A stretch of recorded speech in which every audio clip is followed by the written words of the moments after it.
Bismillah, alhamdulillah, salatu wassalamu ala sayyidina rasulillahi wa alihi wa sahbihi wa man wala. Mubarak mjesec Ramazan i svaki trenutak u njemu je škola predanosti i predavanja Allahove dželešanu volji, njegovoj naredbi i zabrani, onome što on uzvišeni voli, izbjegavanje onoga što on uzvišeni prezire. I postojeći vjernici i vjernice znaju da što se više predamo Allahu dželešanu, što se više predamo njegovoj volji, to znači da što je više istislama, to je više islama. Istislam je predanost.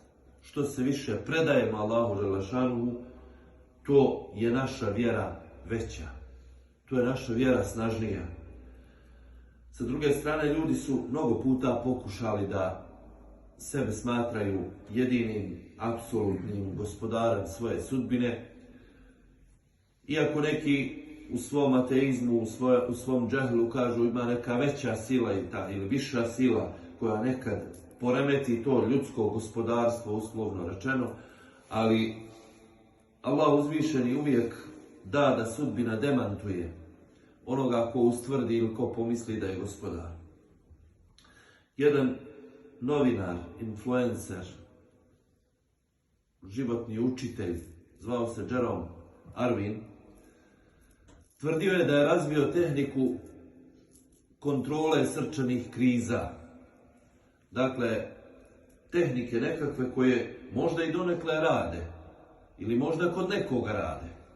Ali kaže, toliko je bio oduševljen svojim tim tehnikama izbjegavanja srčanog udara, da je jedne prilike javno, pred milionskim auditorijumom, ustvrdio, kaže, kunem vam se, dajem vam riječ da ću umrijeti sa 100 godina. Neću umrijeti prije nego što napunim 100 godina.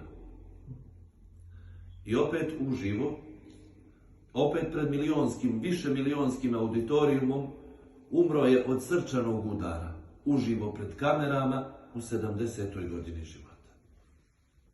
Allahova je riječ uvijek pečat i posljednja. I nemoj da pokušavamo da koliko god mislimo da nečim gospodarimo, vladamo, uvijek kažemo qaddar Allah wa ma sha'a fa'al.